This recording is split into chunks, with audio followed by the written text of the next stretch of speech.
I think that's all stabilized now, so I think we'll get started. So hi, welcome everybody to Wellington's latest webinar. This time really getting you ready for the future and what kind of skills you might need once we come back from the summer. So think about it as kind of get ready to break up for the summer holidays kind of situation. And we're really focusing around PPM and PMO skills for right now. So some of the emerging trends that we are seeing at Wellington. For those of you that don't know me, my name is Emma-Ruth and Karin. I'm the Director of Consulting Services at Wellington, and I'm involved with most of the organisations who are official project management associations across the world. And I'm in charge of sustainability and corporate social responsibility at Wellington, meaning that I enjoy looking at polar bears and hugging trees, according to my boss. But really what that means is that we're really trying to bring project management for good into the industry. I'm an NLP practitioner, thanks to the Academy of Modern Applied Psychology. So I do quite a lot of coaching and mentoring, and I also organise our flagship conference, Future PMO, every year. You can follow me on social media. If you search for PMO Ninjas or scan that QR code with your phone, you'll be able to find me. And now I'm going to let Karin introduce herself to you as well. I think this might be Karin's first time joining one of our community events. So welcome, Karin. Thank you very much, and thank you for letting me be on this side of the screen. I've followed Wellington for a few years and always really enjoy these webinars, so I'm very excited to be part of Team Wellington. I joined earlier this year as a senior training consultant. I've got two kind of main interests in my professional life: project management best practice and learning and development. So working as a project management training is kind of a match made in heaven for me. I am PMP, MSP and APM certified, and from a learning and development point of view, I'm also certified from ATD, the Linear University in Sweden, and also University of Wisconsin-Stout. So thank you for having me. Thanks, Karin. For those of you that don't know who we are Wellington. We're a project portfolio and work management consultancy firm based in Windsor in the UK, with offices in Madrid in Spain and in Dublin in Ireland. And our mission is to enable our clients to make a step change in their PPM maturity. And we do that through a number of different partnerships and services, right? Everything from technology to training to consultancy. And we even, as I mentioned earlier, run annual conferences and research as well. So we're quite in tune with what's going on in the industry. So what are we going to talk about today specifically? So today is all about PPM skills. Why skills? One, we like to get you ready for the summer. And second, there are some emerging trends in the industry that we are seeing through a number of different facets of our services, which we will be explaining throughout this webinar, as well as what we're doing about it as well. This last year has been challenging. And we have a quote: we all need the darkness to be able to see the light. And in some cases, and certainly in the case of project management, there are some positives that have come out of the whole pandemic situation. And that's some of that emerging trend is what we're going to be focusing on today, and also giving you insight into the opportunities you have available to you.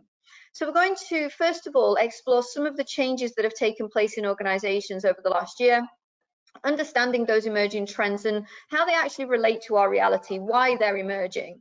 We're going to look at some practical tactics on how to upskill now for the future, so giving you some things to think about over the summer and providing you with some opportunities on how you can get involved and continue the conversation. So we're going to start off with those changes that have taken place in organisations this year, and we're going to look at some industry stats to really kind of showcase that. And first of all, we're going to look at some statistics that Karin's going to show up for me, really focusing on people. And although we are all hyper connected, we're connected all the time on many different communication channels at the moment, it's interesting to kind of see how that's had an impact on people. First of all, we can see that most of us would consider a change to a more flexible working culture in our organisations in the future. We're really, I think, overall enjoying that, having that balance of being able to work from home. Some of us occasionally are able to go into the office periodically. And most people also say that their mental well-being and their work-life balance has actually improved by not having to be, as one would say, chained to the desk from 9 till 5, Monday to Friday. The other thing that we can see is that we actually spend less time connecting as humans. So when we were in the office, we would spend around 66 minutes a day talking about non-project work. So water cooler conversations, people just having a chat about the new pet that they've just recently got. And that's really reduced. So although it's great, we are overly connected in many ways. We are able to have a little bit more balance and a little bit more control over our day-to-day. What we are finding is that we're really missing that human connection. And that's a really important thing to think about as we move through some of the skills that we're looking at. The next slide talks about project management statistics, and these are from McKinsey. And McKinsey did some research around how our services, or the project management and other, they didn't just focus on project management, but other activities that happen within organizations have changed because of the pandemic. And there's a couple of things to call out here. One is around the process to defund underperforming activities. So, for example, doing our annual planning. Our annual planning used to happen annually, except now organizations have been able to really make a switch to be able to review and reprioritize much more often. And we've started to see that happening quarterly, which might be more your experience, but even moving into a monthly situation. So every month organizations would sit down and actually look at their priority list and reprioritize based on the external situation. And the other thing that we're seeing more requirement for is around the reporting statistics and data. Whereas before it might be a monthly activity, now because people can't just walk over to our desk and ask us how we're doing, they can't physically see us, what we're finding is that we're getting a lot more requests for information. And this is especially true in the world of PMO. Many PMOs have turned into a very tactical function over the last year, rather than focusing on the people development and making sure that that community, that project management community, is ongoing. So some interesting stats there that you can kind of have a look at, and the sources are all available on our website. So before we continue, let's do, based on that, just a little bit of a reality check before we start looking at the trends that we're seeing. So let's think about the last year and a half. Did your organization plan a response to the pandemic risk? Did it exist in a risk register somewhere? Did you have a response? Did it not exist? Which was the case in many organizations. It didn't physically exist as a risk because it was deemed to be so unlikely that it was something that wasn't even taken seriously. When it happened, how did your organization select the tools for home working, or did they not? Again, in many organizations, because we didn't have a response, what they found was that individuals started to download things to figure out how to work from home. Our digital transformation went from a 3-year journey to a 24-hour journey in reality. So if we weren't prepared as organizations, what actually happened? Following on from that, how did we deal with actually teaching people, supporting these users to learn how to work in this virtual world? And did they adapt their processes appropriately? Or did we expect that all of our governance would carry on exactly how we were expecting in a normal world, but actually we were all working virtually and working in a very different way and in a very different culture all of a sudden? And did your organization encourage virtual collaboration and networking? Did they encourage you to have a mad half hour on a call once a week? Did they encourage non-work related virtual interaction and networking? Or did they kind of, again, just expect everything to magically, without any real support, without any real strategy, really just carry on business as usual, but in a very different world?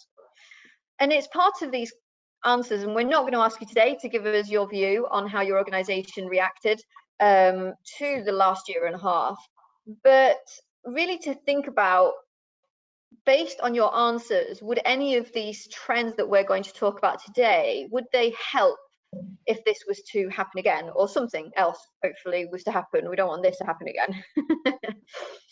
So let's start and have a look at a high level each of the trends that we're going to be talking about today. First of all, risk management, something that we'll be talking about shortly, and absolutely you can see where that question's come from. Change management as well, really kind of learning to support our people and taking that a little bit seriously, as well as those agile working practices. We're still being asked in many organizations to be more agile, so we need to explore that a little bit. And sponsorship expectations. What are our sponsors expecting? Like I said, we've turned very tactical in the world of PMO and project management. And also, we have to touch on the PMO. We are Wellington, so we have to do that and really talk about how PMOs are able or have been able to adapt for the future. So what we're going to do now is to effectively just drill down into each of these 5 areas, and feel free to add any comments in the chat. We'll be keeping an eye on those to see if there is anything that we need to respond to. As always, our slides and video will all be made available to you on our website in the next couple of days. So let's start with risk management, one of my favorite topics. So if we look at the APM, the Association for Project Management, which is the chartered body here in the UK, risk management is a process that allows individual risk events and overall risk to an organisation to be understood and managed proactively. What we're looking to do here is to minimise threats and maximise opportunities. Now, why is this a trend for right now? Because the answer to that very first question, did your organisation have a response to the risk of a pandemic? Most people's answer is no. And one of the things that's happened is organizations have really started to look at how could they have handled this better. And one of the key things that's cropping up every time we have this conversation with an organization is that they didn't manage it. They didn't see it as a risk because they didn't see risk as a strategic activity. So as a result, change to virtual working has been very painful for most people because we haven't been able to plan, because we didn't have anything ready to go. And partly that is compounded by the fact that risk management is still seen as a tick in the box exercise. It's not seen as a strategic activity that should drive our planning. It's seen as something that we do after we've done our planning because somebody said we have to fill in a RAID log. And many organizations and projects identify risks and then that's it. We don't really do anything with it, which we've seen the evidence of that over the last year and a half. However, one of the things that we've been doing since July last year with lots of our clients are maturity assessments. And one of the key trends that has come out of that is the importance of better risk management. And we'll talk to you about what we're doing about all of these different trends a little bit later. But value is now being recognized as a strategic activity by leaders. It is now getting a bit more focus. So it's important for you as PPM and PMO professionals to start genning up on this maybe over the summer, really kind of start to really think about how do I get better at understanding not just the risk to my project, but overall risk and how to manage that proactively. So that's skill number 1, risk management. Next, we're going to talk about change management, and I'm going to hand you over to Karin for this one. So Karin, over to you. Thank you very much. Yes, change management, one of my favorite topics. I have to start this with a bit of a caveat because change management, just like risk management, obviously isn't a new thing in itself. As a discipline, it's been around since several decades, and it's always been accepted that change management is something very difficult. In 1998, ProSci, a very well recognized change consultancy firm, conducted a large survey. And they found that 70% of change initiatives fail. That's a huge number. It's absolutely baffling. There hasn't been a lot of research done since then to challenge that number or prove whether it is still correct or wrong. So we kind of assume that is the number of the rate of success, shall we say, for change initiatives. And seeing as we do projects to effect beneficial change, the question really should be, why is change management not already seen as an absolutely essential skill? Why isn't it up there with, for example, planning or scheduling as an essential project management skill? That aside, why is it emerging as a particularly relevant and important skill right now? Like the last year has shown, change is happening. Change will always happen. And sometimes, even when we have not planned to make a change, when we are happy with the status quo, we're happy with the way we are, things can happen that forces change on us from outside. It can change how we work, how we go about doing things, how we make decisions.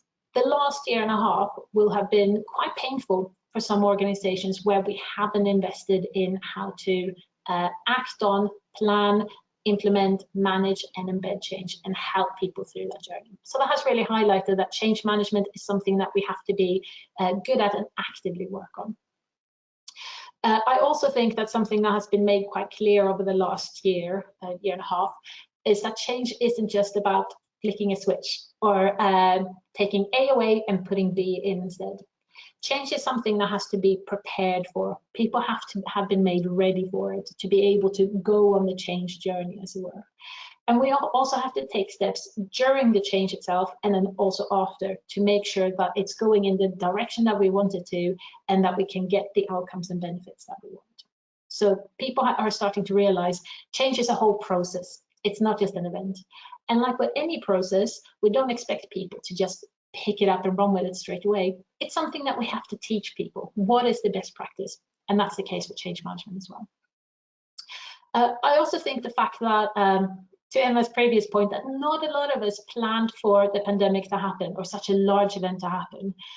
It's highlighted that if this can happen again, something similar, or by all means something completely different but with similar impacts, could very well happen again. If the last year and a half was painful, we can learn from that and aim to do better in the future. And change management is definitely one of those things that can make things less uncomfortable in the future. And then my final point on this slide is something that I at least have thought has been very interesting over the last year and a half. And that it's been highlighted again and again and again, that it doesn't really matter how you plan or how detailed your plan is or how amazing your equipment is. It doesn't matter unless you can get people engaged and people change the way they work and the way they behave. Okay, so bringing people along on a change journey is absolutely key. And again, to be able to do that successfully, it's not just about flicking a switch and think that people will jump on board with whatever it is you suggest. You have to take action to prepare people, you have to help them through the actual change, and you have to support them afterwards to help embed the right behaviors, embed and enforce. And that takes knowledge about how to do that, and it takes a skill to be able to lead people on that journey. And that's one of the reasons I think change management is really emerging as a key skill right now. The next key skill is agile working practices. Again, it's not something that's new right now, but the importance of it and the relevance of it has been increasing with the last year and a half. I think there are several reasons for this. One of the reasons is that we're increasingly working in a world where organizations and teams have to jump on ideas and opportunities and start working towards a goal when they don't fully know what the goal is. Okay, so traditional or linear project management practices like creating a detailed scope or a detailed plan upfront, or by all means a detailed requirements statement before we start working. That's no longer possible in the same way. We kind of have to start working before we can do that. And that creates a lot of uncertainty, of course. And by just jumping into that uncertainty, it could create absolute mayhem and chaos. So a lot of teams and organizations are looking for ways that they can still jump into the uncertainty, but have some sort of structure or safety net around them so that they're not just free falling, as it were. We're also seeing, of course, and this was before the pandemic, but certainly has increased during the pandemic, most projects now involve some sort of digital or software aspects. And for that, we know that linear project management methods don't lend themselves as well as some of the more agile or flexible working practices. We're also seeing now that there's a lot of new small organizations, boutique consultancies, tech startups that have less internal infrastructure, less internal bureaucracy, that are able to move on customer requests a lot quicker and get results a lot quicker than, if we call it, more traditional or established organizations. So a lot of more traditional established organizations are looking for ways of becoming a bit faster and a more efficient, better able to react to new things and to get products to market, for example, or get solutions to problems in place quicker. And Agile can definitely, in some circumstances, provide some answers to those problems. And then finally, I think a time of upheaval, so much change, so much challenge to the way we are used to doing things and the things that we know how to do, that will always bring about the inspiration and the motivation to look at how we work now and find ways of doing things better and differently. And I think a lot of organizations and teams are realizing that Agile, as in Agile with a capital A, it's not something that you have to jump in with both feet. You can dip your toes in, look at different practices, borrow those and implement them in a more traditional linear way of working and still get a lot of benefits. So adapting more of an agility mindset, if we call it that, as opposed to the formal Agile with a capital A. So, for example, things that Agile can bring is a different understanding and focus on value and eliminating anything that's wasteful. It can also, talked about before, increase speed and efficiency. And also, and this is very relevant to what Emma was talking about before, about our working practices and making the human-to-human connection in the workplace when we don't actually meet face-to-face. Agile places a lot of focus on building up the team and creating engagement and cohesiveness within the team. So there are regular practices that you can borrow and implement in a non-Agile workplace, both in terms of day-to-day practices, but also there's a lot of good ideas and inspirations about how you build a team up and how you continue making sure that the team is a cohesive group of human beings, not just a regular exchange of emails or chats from different sides of the screen.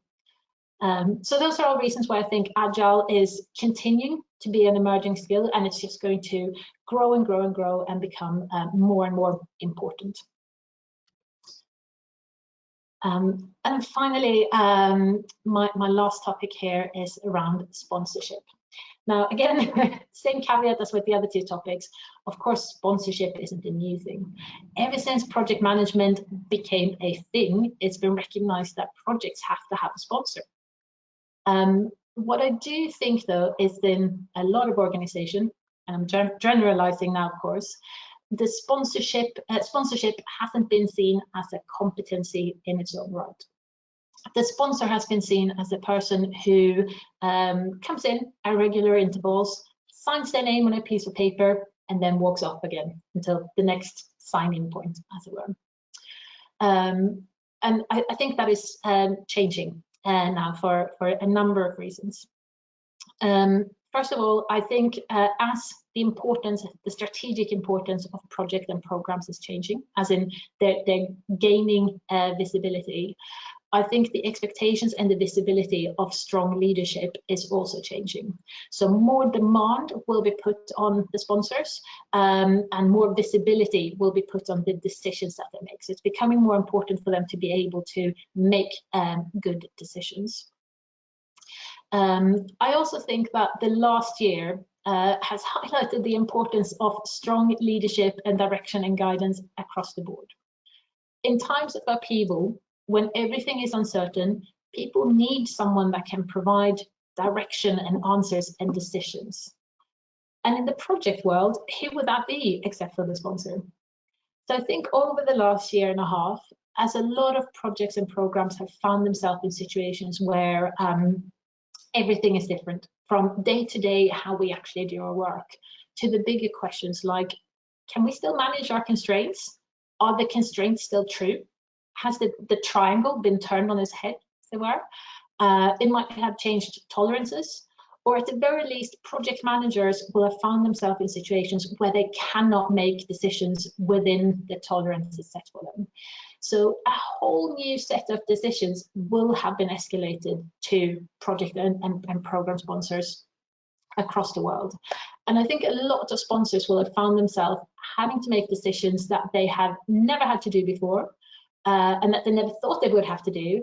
And that has really highlighted a gap in knowledge and understanding of project and program management that probably wasn't visible before.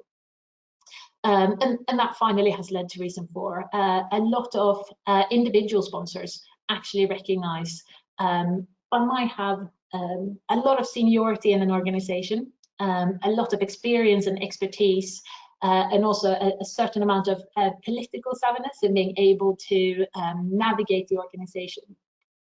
But it might have been assumed that I would just be able to pick up project management knowledge as well. We wouldn't assume that of a project manager, so why would we assume that of a project sponsor? Yeah, that seems to have been the case. And a lot of sponsors now are realizing that actually this is an area where I need to learn more. So for those reasons, I think that sponsorship and the sponsorship competency is increasingly becoming a thing. We will increasingly need stronger leaders, fast, efficient decision making, and for that reason, sponsorship is definitely an emerging project skill. So with that, I'm going to hand over back to you, Emma, to talk a bit about PMO adaptation. Thank you, Karin. Well, an awesome introduction to our community. So hopefully you've given people lots to think about that they might not have considered before. So thank you for that. The last skill is around PMOs and PMOs adapting. And if we've learned one thing, is that the world is volatile, uncertain, complex, and ambiguous this year. So PMOs have become more tactical. We have been focused on how do we get data, how do we get insights in a world where we can't just put a meeting together, we can't just see everybody. And we're very used to kind of looking people in the whites of the eyes to kind of talk about what is really going on with our projects. So it's a bit of an unusual situation. And like we saw earlier from McKinsey, the data element, people want more of it more quickly now. They want more assurance because they are working virtually in a remote way. We've also seen that PMOs have been disbanded during this time. So during ambiguous times, some PMOs have been disbanded because of a lack of perceived value. And we need to think about that a little bit more as we start talking about this topic. For many PMO customers, some of the feedback has been that actually the PMO services feel quite outdated now because many PMOs haven't adapted, they haven't changed their services, they've kind of just tried to continue as they were, which isn't going to work for us. But there has been an opportunity by engaged individuals in the world of PMO that actually this is a perfect time to do a real pivot, to really kind of look at what is it that our PMOs are doing today, what will we need them to do in the future, and how do we get them upskilled and confident to be able to live in that future world. And throughout the year, we've done, at Wellington and myself as PMO Ninjas, we've done lots of snippets of information and lots of guides around how you can make your PMO more digital in the way that it delivers its services, in the way that it interacts with the community, internally and externally. And for this, we kind of thought we'd show you some additional stats about PMO. And these stats are from our State of Project Management survey from 2020. And we can see that, we're in a pretty good place. Everything is moving in the right direction, although it is slowly. And we are seeing these numbers move every single year. So, 27% of PMOs say that they are now respected as a business partner. They are adding value. They are seen as adding value. And that number still appears really low, but that is still a huge leap from where we were a few years ago. We also see that 32% of PMO feel that their role is clear now for their customers. So they've really done some work around the roles and responsibilities. And 31% of PMOs actually have a strategy now, which again, it seems like a low number, but where we were as an industry, I think, has fundamentally shifted. And we've seen that as well through the inclusion of PMO in the APM body of knowledge. So I think PMOs, we need to learn to adapt. We are going in the right direction. We are starting to be seen to add that value. We are starting to clearly define our roles and responsibilities. We're starting to see ourselves as a team that requires a structure and a roadmap and something that we can talk to people about. This is who we are, this is what we do, and this is where we're going. Whereas before we didn't really see that. So now this is a real opportunity point. It's a real crossroads for many PMOs to kind of take a long, hard look at ourselves and say, what do we need to change in order to be able to deliver value to our business in the future? And those are the 5 core skills that we're talking about. These are all emerging skills, all skills that existed anyway, but the focus has shifted or is shifting. And how do we know? Who are we to say all of this? So we do a number of different kind of services. We're doing benchmarking all the time with our clients. Every client that starts work with us, we benchmark them using our Wellington maturity assessment. And we also are Axelos partners. So we deliver the P3M3 organizational maturity assessment. So regularly we're looking at organizations in different sizes, different types, different industries, really looking at what are their value enablers? What is enabling them to add value in the project management world to the organization? We're looking at different perspectives. We're looking at different threads. And how we do that is we look at 3 different lenses, if you like. We look at the theory. How should projects be run in an organization? We look at practice. How does that theory translate into real project plans, into the real logs, the real documents and deliverables? And also we look at perception, and we look at perception through interviews. So we talk to a lot of people around, okay, we have the theory, we know, we can see how that translates to practice, but actually what's the human element that the tools and the systems aren't going to tell us? And like I think I mentioned earlier, we've been doing maturity assessments since June because organizations have taken the slightly slowed pace over the last year to kind of take a step back and really look at what they're good at, what their strengths, what their weaknesses are, and to really look at what their future roadmap might look like and where they're having now to make course corrections. So we can see this because this is what we're working with our clients. This is what's coming out of these maturity assessments, as well as what's coming out of our research. So that's how we know. And I'm going to let Karin tell you what we're going to do about it. Over to you. Thank you. Well, we're very excited to announce that we have taken all these insights and made the decision to launch a new suite of courses that address each of those emerging skills. So we have a brand new risk management practitioner course, which has been piloted and is available now. And again, it's Wellington. It's not just your average sitting in the classroom course. We're delivering risk management with a twist and aiming to make it truly awesome. We also have a change management practitioner course, which has been piloted and is now ready to be delivered as well. Really important about that, and again, key for Wellington, we're putting people at the heart of the change journey. So what can we do to prepare people, bring them along on the journey, and make sure that they and what they are and what they know and what they do is at the center of everything that we do. We also have a sponsoring course, sponsoring successful projects with the aim of creating efficient sponsors. And then finally, we have a new Agile for project and program managers professionals course, which is not just teaching the theory and the concepts of Agile, it's actually teaching them in an Agile way. So we'll be throwing delegates in at the deep end and making them go through the Agile experience as they learn about what Agile is. It'll be challenging, a bit of a bumpy ride for a lot of delegates, but it means that they come out of there with both knowledge and also some real practical experience and insights to take with them into the workplace. So we're very excited about those. Information about all of them are available on our website, of course. There's also a lot of other opportunities are not just pure training.